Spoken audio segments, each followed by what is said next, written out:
failure's not an option. You just, whatever it takes, teach all our staff everything that we know. Not afraid that they're going to open a restaurant right next to us, unless you're going to work 16 hours a day, 7 days a week. Along those lines of teaching everybody, everything. They're not afraid to share the knowledge.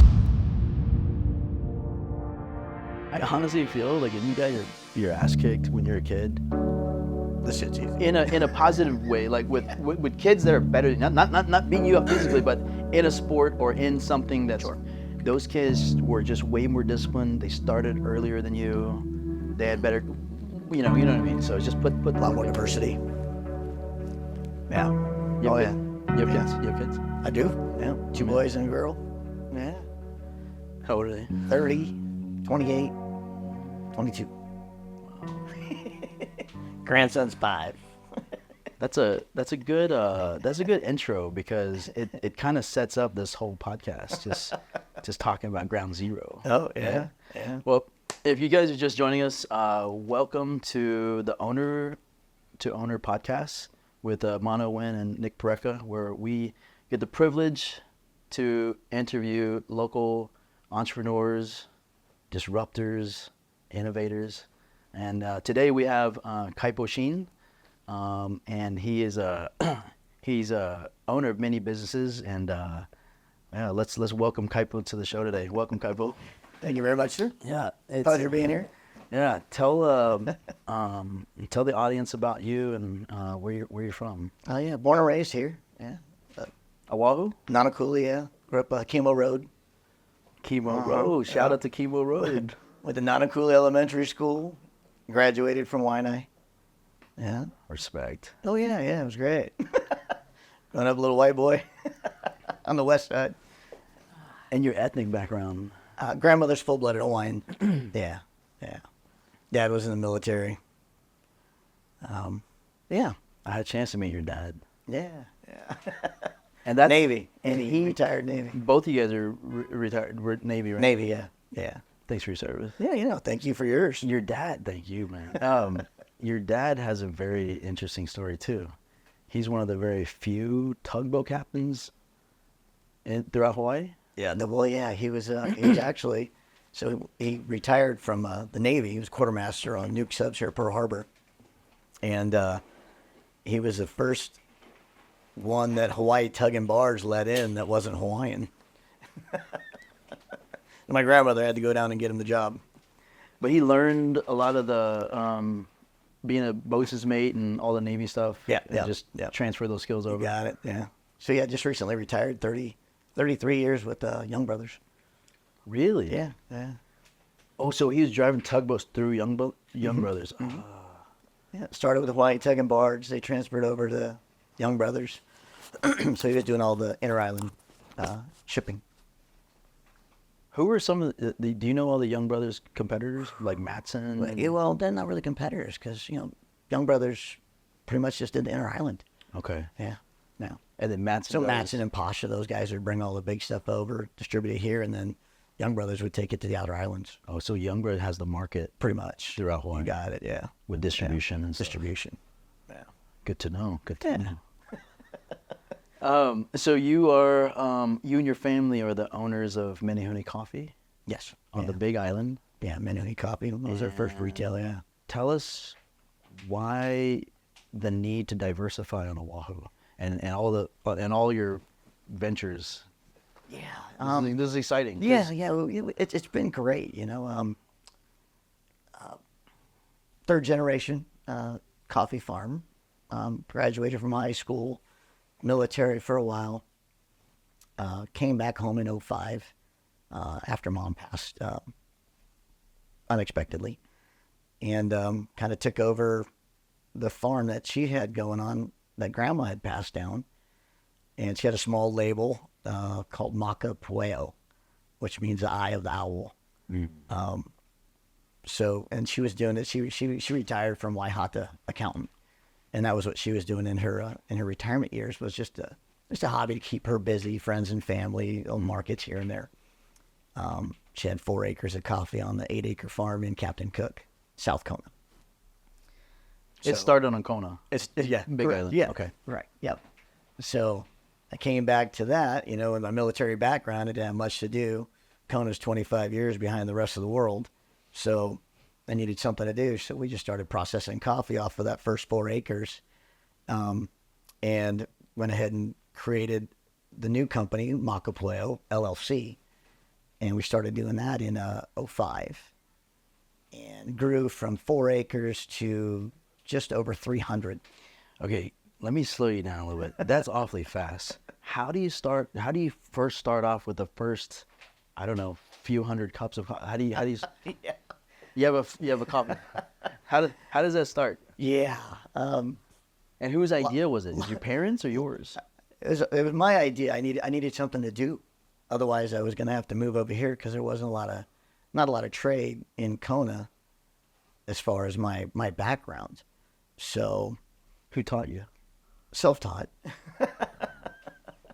So you break enough things, you learn how to fix them. And back then you didn't have Google. Yeah, exactly. So, just started putting the processing mill together and processing parchment for, your bigger name brands out there that were selling coffee. I've sold coffee to all of these guys out here in Oahu for, 2 decades. I think we kind of got to that point where, with the changing market in coffee and the bills passing with the blending and those type of things, navigating through that market, it got to a point where we needed to start creating our own retail. Our web sales are doing okay, but we've got to a point where we've got so much coffee that we need to make sure we have a home for it every year. How did you start distributing like the first couple hundred Well, things? we were able to sell to, the guys that already had a market created. Okay. These guys were already selling, tens of thousands of pounds around the world, and they never had enough coffee, so we were able to just start dumping all of ours directly to them. And were you cold calling these guys at first? Oh yeah, I'm just not just knocking on doors. Did you have to give them free samples? Yes. Yeah. Oh yeah, bleeding in for sure. Yeah. Bleeding for in. sure. That's a good term, bleeding in. I've given away more coffee than I'd like to mention, but so now we get to that point. Fast forward to these last few years, COVID impacted the market. Lawsuits with coffee impacted our retail market sales. So that was kind of the reason we came over here to get into into a big city environment with larger retail. We actually originally came over to open up a small chain of coffee shops here, and fell into Menehune Grill to kind of expand on our market, I guess, create our own sales.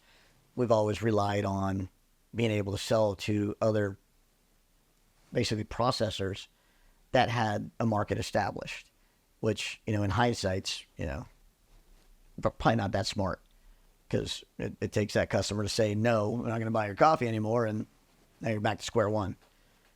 So we came over in August to start putting up a chain of coffee shops. So, because our farms were established, we had the volume, we had the product, but now wanted to make sure that we had an outlet for all of it. As we were coming up with another 100 acres of coffee, we're going to end up with a whole bunch of coffee that we're not going to be able to get rid of. So we came over to do that and ended up opening up Menehune Grill here at the East. So having a surplus inventory was getting to be a problem for you. Correct. Okay. Correct. You got it. Got to offload it. We had to figure out how to create a bigger market for ourselves. It's a good problem to have. It's a good problem. Yeah, it's a big problem to have. You just have all the inventory. You wouldn't think that Yeah. until you end up with a few 100,000 pounds of coffee that you can't sell. So you basically saturated the Big Island market. Like we gotta expand. We got too much. Yeah, you're correct. Yeah, we all moved it, and then you're exactly. Yeah, Got to move the product. got to move the product. Yeah. What was the breakthrough that was like, okay, Oahu, we gotta open more in Oahu, spread out. Like what was the tipping point? Like Lots of volume of product, a little bit of money in the bank. That's We need to move. We need to start selling more coffee. strong inventory, low cash flow. Got There it. you go. That's good. There you go. Yeah. So no, it's been good. The grills brought a lot of attention, which, I mean, that when you go from Kona, which it's a small farming community, right? And you have very small outlets of that type of volume to to the center of Honolulu and throughout Waikiki here. Right. Yeah. Tell us about your diversification on Oahu. There's a Menehune Grill where it used to be Cinnamon's, Right. right? And then what are the other locations? We have Menehune Coffee in Kona. Okay. COVID, we were forced to dump our Marriott location that was in the King Kamehameha Hotel there in the Marriott, which is a great coffee shop for us for a while. We've got all our learning done there, so it was a good location. We missed that one. So now we have the coffee shop that's in Captain Cook at our processing facility. Yeah. And that's in Captain Cook, and then we have the Menehune Grill here in Honolulu. Oh man, that's super exciting, dude. Like when I met you and you started telling me about this, I started asking questions about how to scale. What's been can you share some of the biggest headaches with trying to scale the business? The scaling, yeah. Yeah, I'm sure you have a lot you can share about this. So just and it's just not that we've been smart, just lucky. Trial and error. Yeah, and it's exactly scalability. It's something that I guess you learn in hindsight, and you go back and go, wow, we could have done that a lot differently, and it would have been a lot smoother. Just slowly vertically integrating, I think, is the best way to explain that. Is we were selling our product pre-roasted, to there in Kona, never even leaving the island. And then getting to a point where we were outgrowing that. So then we needed to put down a roaster so we could start selling roasted coffee, in like the KTAs. We've been in... what are the KTAs? We've been in a few KTAs. We're just local supermarkets. Okay. Just small amounts. And then it comes into distribution and, all of that stuff. So then we more focused on making sure we had enough volume, because now once you start promising that you're going to be able to keep their shelves full and then you run out of coffee, now you lose a customer. So it's that trial and error, right? It's a balance. Right. Making sure we had that volume. So we've gotten to a point now where But then you're also adjusting their orders so they don't run out, right? Because you gotta keep them topped off. Right. Yeah. And those, yeah, exactly. So we'd have those dips, and then and it's agriculture, so we'd have a great year, and do great volume. So we had plenty, and then the next year, we'd be 30% short. So why does coffee do so well in Hawaii? Why are we known for Kona and all these blends? It's perfect climate. It's perfect climate. It's optimal to grow. Optimal, right? And it's now is Big Island better than Oahu because it's higher elevation? It's the soil, I believe. From what we've seen, most of the coffee grown on the other islands are grown in old, pineapple fields or sugarcane fields. The land in Kona's never had anything on it before. So it's got to be rich with like nutrients and we're having to good pH balance and all that, right? Right. Yeah. We're having to, get up in there and clear land and punch holes in the ground to plant these trees. So, nothing's ever grown on it except coffee. Yeah, because as a property manager, I learned how to maintain the chemicals in pools. Sure. And there's a pH in water. Then I started hanging out with these landscapers and these arborists, and they start telling me about soil pH. You're just saying, I never knew. Oh, yes. Because in certain parts of Oahu, if grass isn't growing, you could be like on a bed of reef or some coral. You never knew, right? And the grass will just never grow there because the pH is all jacked up and it'll just never grow. Get the pH a little more neutral. Yeah. You got to bust it up. And you got to feed the soil. All trial and error. So if you're, I guess it's suffice to say, if you're like on a plot that's not really yielding, you probably got to balance the soil or supplement the soil, aerate it somehow, right? That's how. Because I do know certain areas people aerate the grass and it just get more flourishes. So we're all rocks. We got nothing but rocks out there. It's literally planted in rocks. How having a business, you have to have a lot of procedures in place. What did you learn from the Navy that you're able to apply to your success right now? Oh yeah, yeah. I mean, you know, they're all SOPs, right? We always had the standard operating procedures. I talk about it all the time. Write everything down. Yeah. Oh yeah, no, we definitely have procedures for everything we do. Yeah, over communicate everything we do. Yeah, we all make mistakes. Try to make less of them.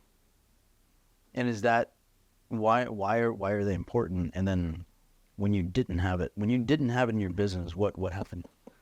More headaches? We just do circles. Oh yeah. Do circles, do the same thing over and over.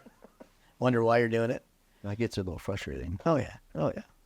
It's the joy of having a business. Have you had meetings with your staff and you're like, why do these issues keep reoccurring? You know, because if you don't change the formula, you can't expect different results, right? Right. So what do you do in those situations when you know, with business? Like, what do you do to make adjustments for everybody? Yeah. Adjust the SOP. Yeah. More meetings, more communication. Yeah. Because if you adjust the SOP, everybody just follows the SOP. Right. You don't have to go back and train 20 people. Make sure we got the right communication in place. You change one or two procedure in the SOP, everybody follows the SOP. Right. Right. That's actually what I started doing within the last few years. I started implementing that more to hold people accountable. You know, because the bigger you grow, Sure. you can't really grow if not everybody's following your true north. Yeah. Your mission, you know, and if everybody's kind of doing off their own thing, it's going to take you a lot longer to achieve that. Right. Everybody's got to be swinging, Yeah, playing to the right. same tune. Or at least, like, if you're in a rock band, I mean, if you got to hit that note when it's not hit the note, just hit the note, man. Just do the note. Stay in your lane, do your job. Do your job. You know, Yeah. you don't have to be responsible for the whole sound of how everything's supposed to be. Just your note. Just your note. Agreed. You know what I mean? Yeah. 1,000%. Yeah. Yeah. Orchestrating the chaos. But how do you reward those that want to play more notes and want to reward? You know, like, oh, I want to cross chain. I want to learn. Well, see, then you went back to, you know, we didn't have Google back then. The technologies we have now for tracking that type of stuff is incredible. You know, the restaurant tracks everything. Well, what do you look for when you try to hire in a restaurant? And then as you're like scaling, how do you build your leaders? Because do you agree that it's you got to build up your middle level manager? Oh yes, of course. Yeah. Tell us about that. They identify themselves. They got to show they want it. And they do. They do. We've been extremely blessed, very, very, very fortunate in the staffing out here in Honolulu. You know, it's, you know, employees, staff has always been the hardest, you know, for everybody. Again, very fortunate. We had some really, really, really strong players, lots of really good people, lots of really good experience. So we've been really, really good here. Lucky. Yeah. Lucky. They found their place. You know, everybody that needed to step up in these management positions stepped up, and yeah, now they're doing really well. How do you find your cooks? Because being a coffee guy, you're full on restaurant now. So, you know, are these some of your recipes or? Oh yeah. We brought over the baseline, the starting menu came over from our small restaurant in Captain Cook. Okay. And that was the baseline of it, and then actually the fish and chips has done very well for the restaurant so far. Yeah. Is that your? So far, that's been about the staple dish. That's a hot seller, is a fish and It's chips? a great seller, yeah. All local fish, you know, all this stuff's caught, you know, right here. We got a half a dozen of my friends and family that are fishing for us, you know, so. Are you getting fish from the auction or? We're getting fish from local fishermen. Okay. Yeah. You want to share some of the dishes on your menu? And we can probably, you know. Yeah. It's all up on the website. But yeah, I mean, Scratch Kitchen. This one here in Ilikai, they're making their sauces, they're making their gravies, you know, daily. Mm-hmm. I guess I should just give Menehune Grill a shout out for being a Murma sponsor too. Yeah. The Mo'ili Resident Man Association. We're looking for restaurants to accommodate the organization as we host luncheons, and Menehune Grill is offered to be a restaurant sponsor, so we look forward to hosting some lunch events and maybe some happy hour events over at your establishment. Perfect. Yeah, perfect. Want to let everybody know where it's at. It's at Ilikai, but you want to tell them a bit more about the restaurant? And... Yeah. It's at the Ilikai Hotel, 1777 Ala Moana Boulevard, next to the Hilton. Right. Yeah, right next to the Hilton Village, where the old Cinnamon's location. Everybody knows where Cinnamon's was. Yeah. A great restaurant. Yeah, it's a great space. It is a great space. You have entertainment. We have live music every night from 5 to 8. Fridays, because we have the hula show here, we have live music from 8 to 10 after the fireworks, and then live music till 10. But all local artists, a mix of authentic Hawaiian. We got Paini on ukuleles and bass. We've got Johnny Helm and Lance Arillo. Connor Johnson's playing some country for us. So yeah, all local artists, fun vibe, outdoor dining. Yeah. Another entrepreneur that Nick and I wanted to introduce you to was James from Ali Coffee. How many locations does he have? 4. So yeah, okay. we can offload some of your coffee. Sure. That's all his, Let's go. His locations too. No, but he's another entrepreneur that we've been interviewing, and he's on the podcast also. And, perfect. Yeah, it'd be good to have you guys collaborate too. Sure. How many employees do you have here on Oahu? Just under 70. Wow. And you're hiring how many more?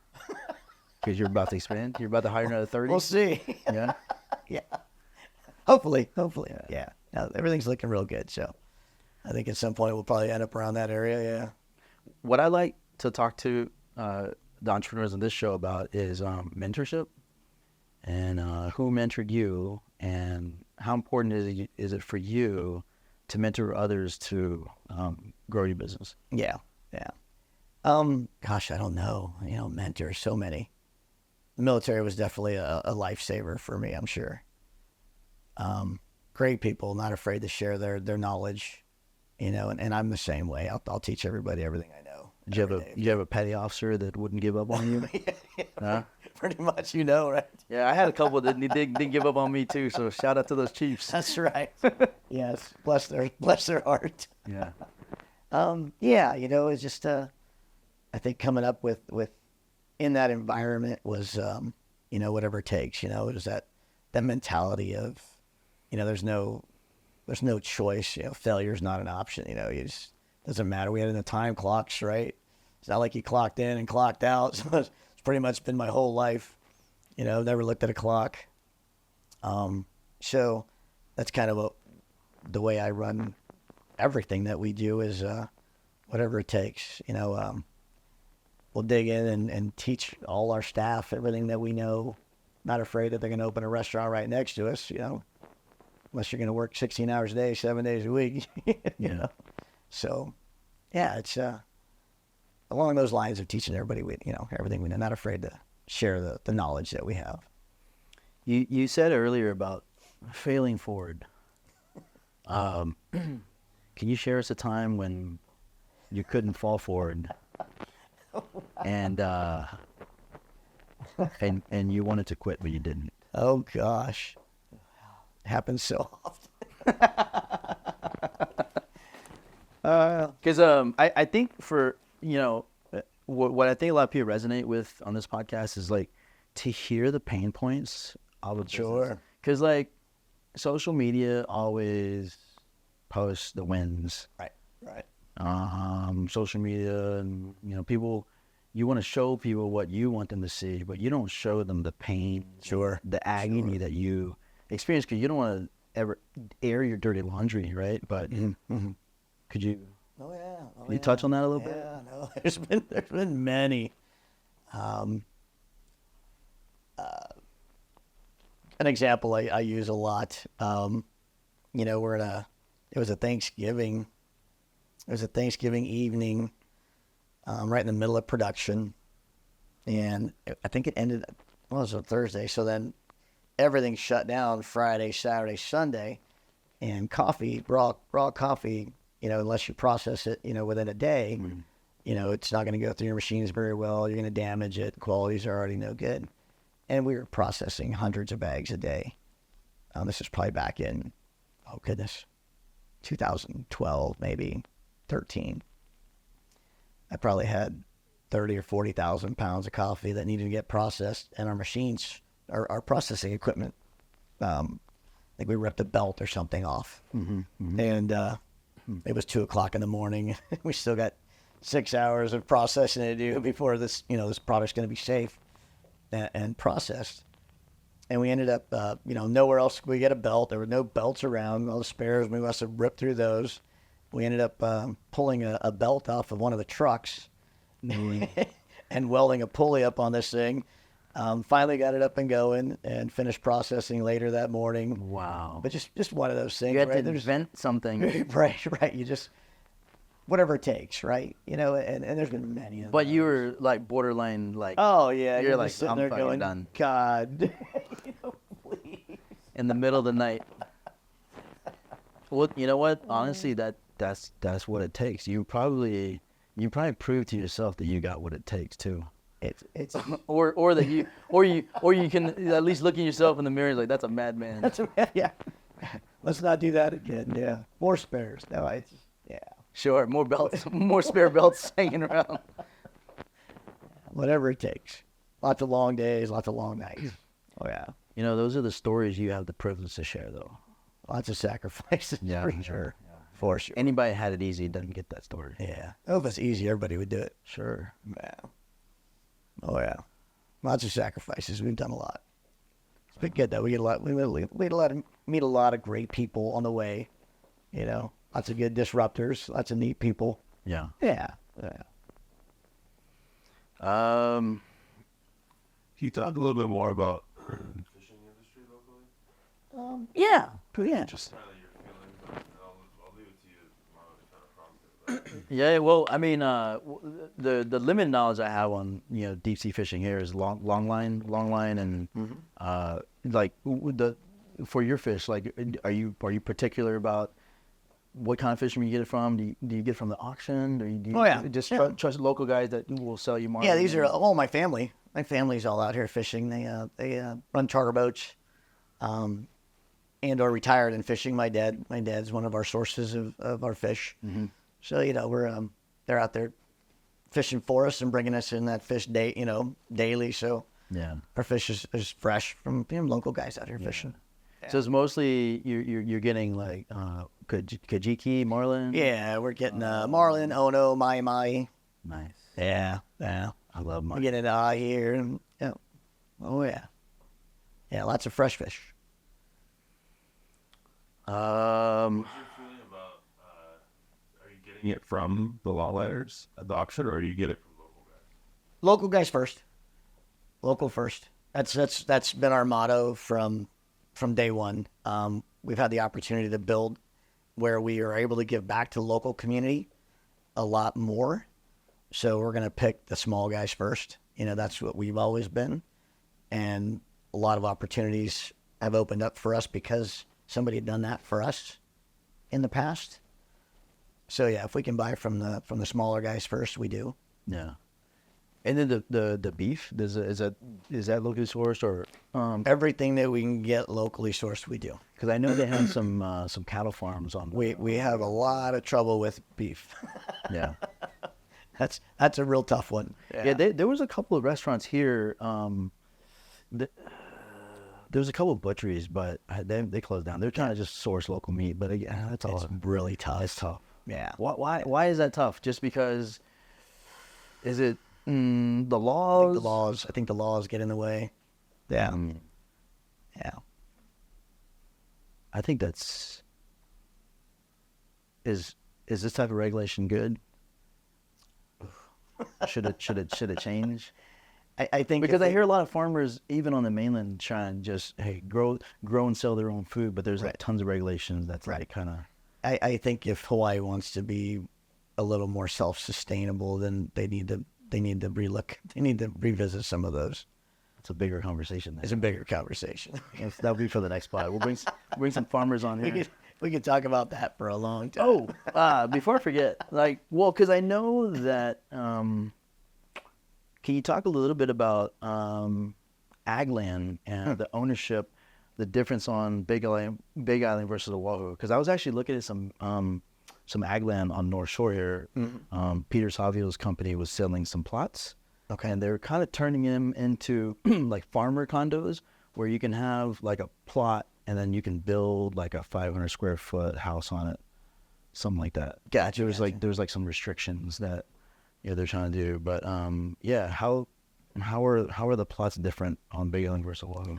A lot more land, obviously. It's very country out there. It's probably more affordable per square footage. It was definitely more affordable pre-COVID. It's definitely gone up quite a bit since.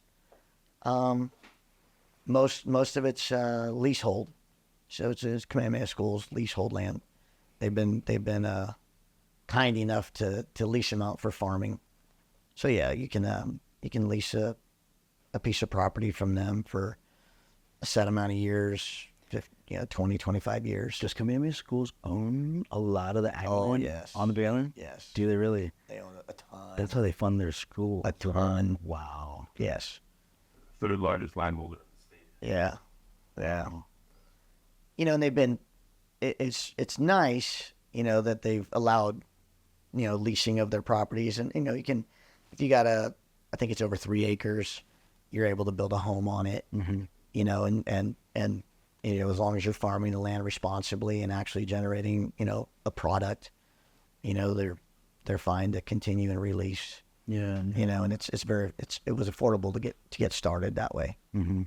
Otherwise, yeah. Yeah, I used to play tennis with this guy named Kirk Horiuchi. He was on the Kamehameha Schools trust. The trust. with Oh, all okay. their- And I'd love to pick his brain about that because that's a really sustainable business model for the school. Right. And that's kind of how they have it set up, right? When you you're putting in an application to lease a piece of their property, and they want to know that you've got a good solid business plan, which is great, and you got a solid business plan, you've got the means to deploy. Yeah, all the families that I know that get in, they're really happy. I had 2 nephews get in over there, and they're really happy. So, that's good, man. We touched a lot of topics today. Did we miss anything? No, that was really good, man. I appreciate you coming in. I think Thanks for having me. I think the community will love hearing another entrepreneur story about how to start a restaurant, how to start a coffee farm, how to diversify, how to deal with adversity at the same time. And for me, I like to sit and talk. Nick and I love hearing stories about how people started when they were at -1, and or when they go from 0 to 1, and what was that like when you had to hire your first person. So the conversations usually go in a lot of different directions on what people share, but I love hearing your perspective. And we got to do it again. Oh yes, for sure. We got to do it again on the next one too. So yeah, man, thanks for coming in today. Thank you very much. Thanks for having me. Yeah. Appreciate it, sir. Kaipo Sheen, Menehune Grill. We thank him for coming in. And if you're new to the channel, please like, comment, and subscribe to the Owner podcast with Nick Pareca and Mano Nguyen.